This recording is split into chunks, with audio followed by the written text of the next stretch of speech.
Hi, good morning. Joyce Brianes here, and you're watching Diskarte 101. Simulan ko po muna sa history ng company. Siyempre, before tayo mag-invest, gusto mo nating malaman kung ano ba yung background ng isang company.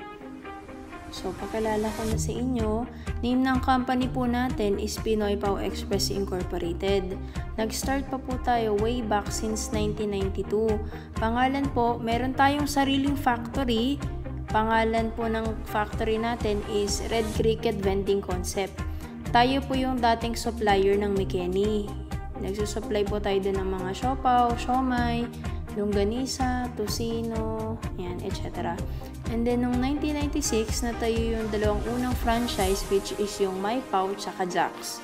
Noong 2006 naman, since dumami na yung gustong magpa-franchise, natayo na po yung Filtrepreneur Franchise Incorporated. Yun yung ating mother company.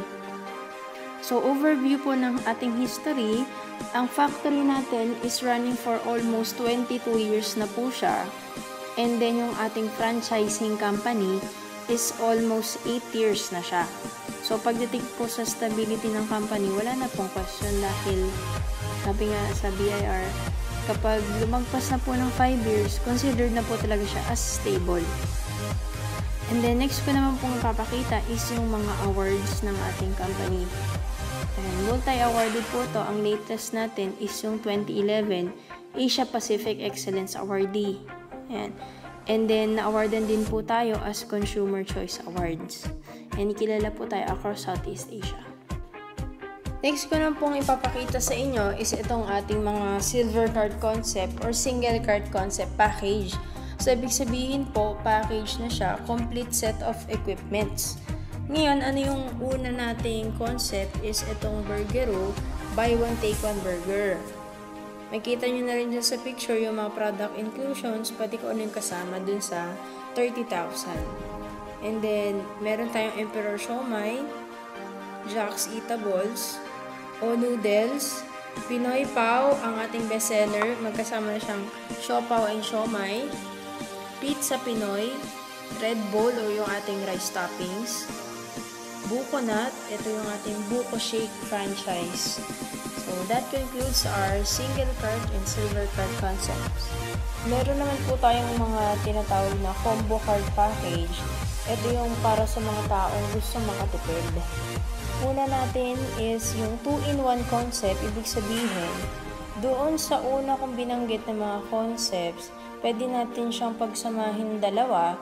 So, imbes na 60,000 ang ilalabas natin, ang ating 2-in-1 card is worth 50,000 pesos. So, makakatipid ka dito ng 10,000. And then, next naman is meron din tayong 3-in-1 concept. Ito yung ating bestseller dun sa tatlo. Ito kasi 75,000 ang worth niya. So, imbis na ang lalabas mo is tatlong 30,000, so that is equivalent to 90,000 pesos. So, maliless siya ng 15,000. And advantage po yan kasi kapag isang cart, ibig sabihin isa lang yung babayaran yung pwesto, isang location, isang crew, saka isang renta. Unlike naman kung kunyari madami yung single cart nga, pero iba-iba rin yung bayad. Depende kung saan nyo siya ilalagay. Next natin is yung ating mga special cards. So, itong Happy Waffle natin, number 1 no, is nagkakalaga siya ng 42,888. So, iba't ibang klase siya ng waffle yung palaman niya. And then, meron tayong Chinks Dumplings, same price din, para naman siyang pauchin. Mga shark's fin, pork dumplings, mga kanin crab. Pwede mo rin siyang lagyan ng rice para siyang pauchin. And then, yung ating sisig stop, 42,888 din siya. Serve na siya with egg. And then, again, optional yung rice. Ito naman yung ating egg log franchise. So, this is worth 38,888. Ito yung mga kwek-kwek, tokneneng, quail eggs. Ayan. And then, next is yung ay macaroni. Ito naman yung macaroni siya na iba't ibang flavor like yung cheese, merong spaghetti, carbonara, teriyaki, palabok, and gravy. And then, ang last natin is yung high-end natin o yung mall cart. Ito naman yung kung talagang meron ka ng budget dyan, ito ay nagkakahalaga ng 100,000 hanggang 250,000 or more. Kasi itong mga gantong klase, depende na siya doon sa mall na pagtatayuan mo. Kasi sila yung magsasubmit ng card perspective and design. So, susundin lang ng company kung ano yung bibigay nila sa atin.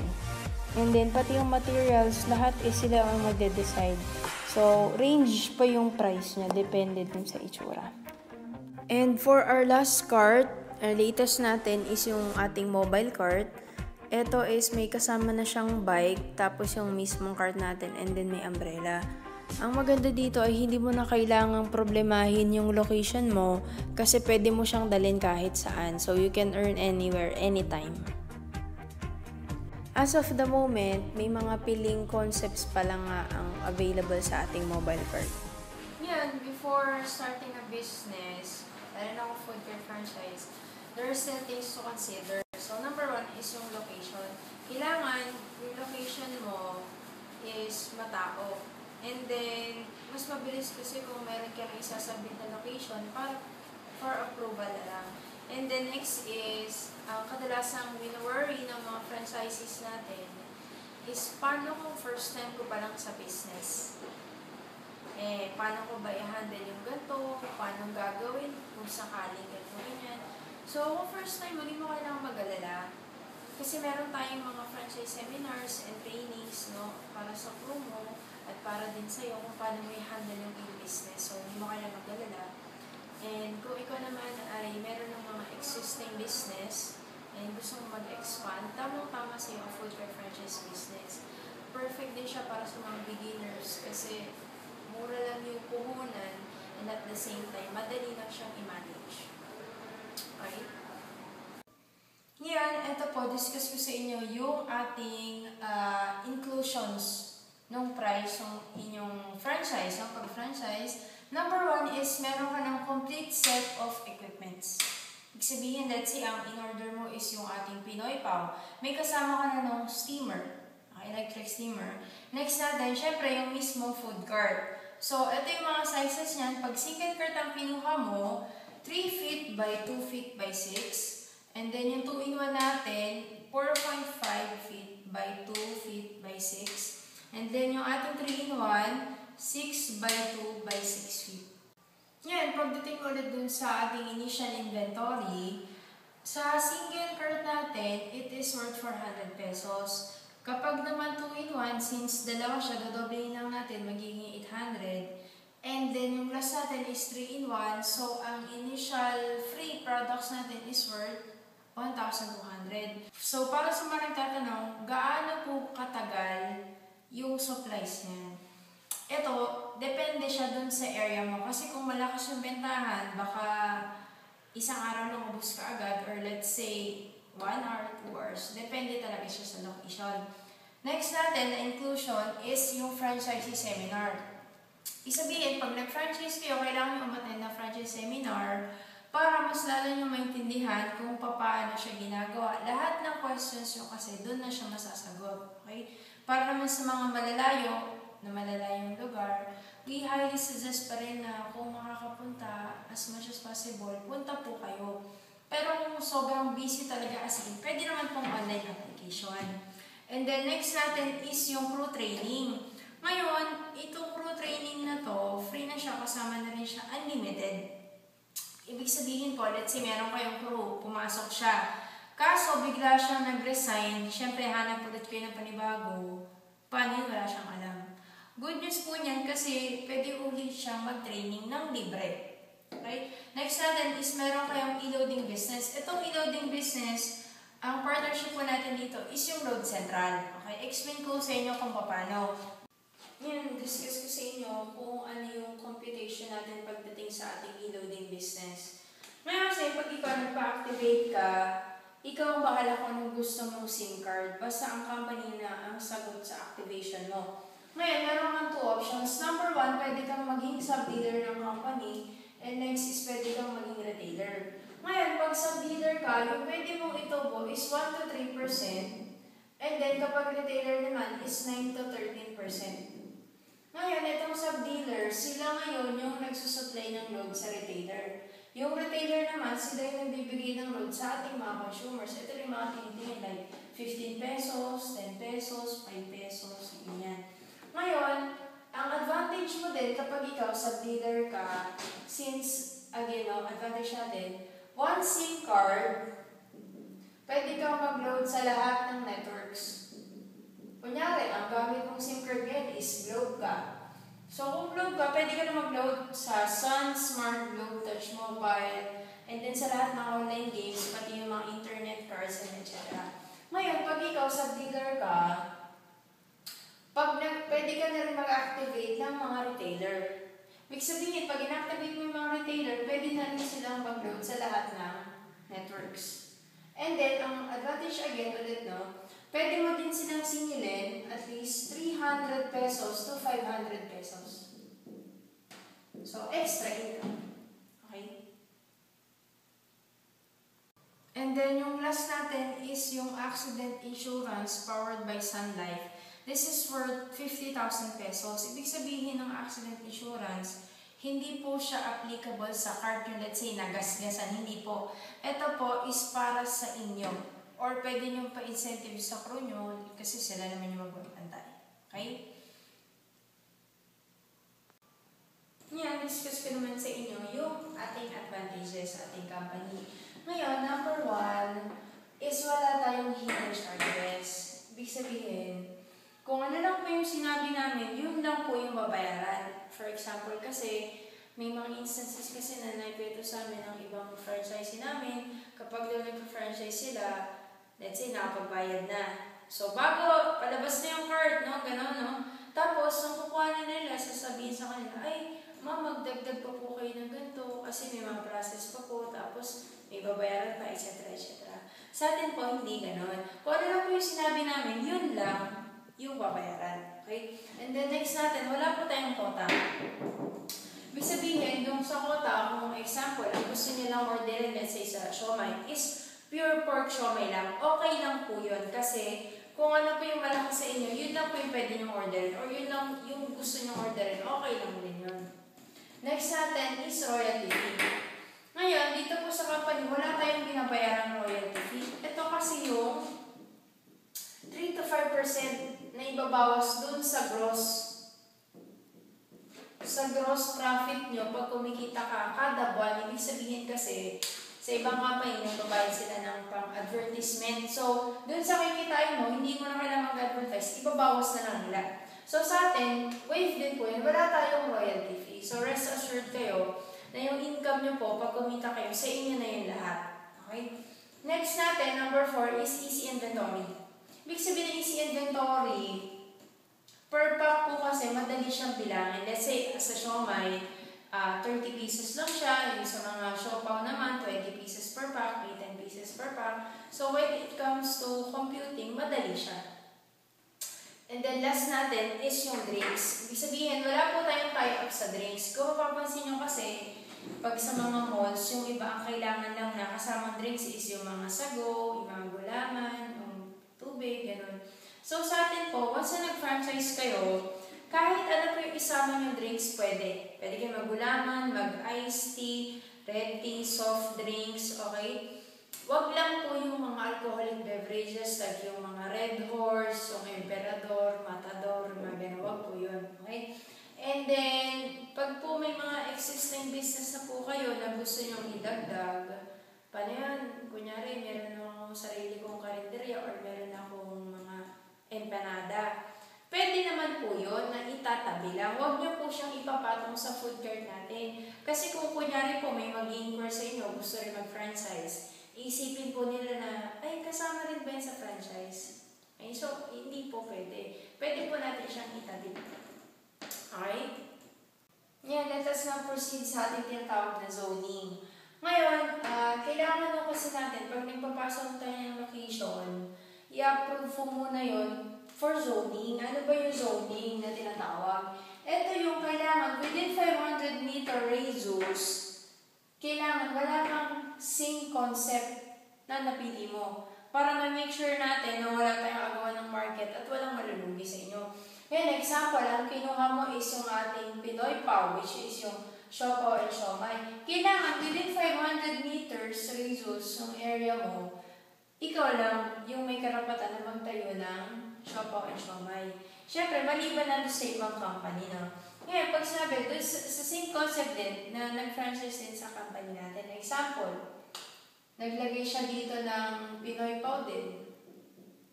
Hindi siya ma-approve kasi nandun ka na. Ngayon, pwede siya ma-approve kung mag-change siya ng concept or iba. Let's say, ang kinuha niya na lang is Red Bull. Kung Red Bull siya at nandun siya sa loob ng 500 meter radius, okay lang kasi hindi naman kayo magkapareha ng concept. Okay? Pero let's say, nag-2-in-1 ka. Tapos yung isa mong concept is Red Bull. Bale, ang gagawin sa kanya, hindi siya i-approve ng company. Kasi ikaw yung una. Okay? So, yun. When it comes naman po sa exclusions natin, ito po yung mga hindi kasama. Number 1 is permit. Ibig sabihin po ng permit, kung saan nyo po itatayo yung food cart nyo, hindi po company ang po-provide ng sanitary permit, saka po ng barangay permit. Kayo na po yung maglalakad niyan. And then next po is yung location. So, hindi po sa atin kasama ang location. Pero, meron po tayong mga freelance locator or agent. Pwede po sila yung maghanap ng location para sa inyo. Yun nga lang po, may mga additional charges tayo. Depende po sa area ng paghahanapan. And lastly is yung crew.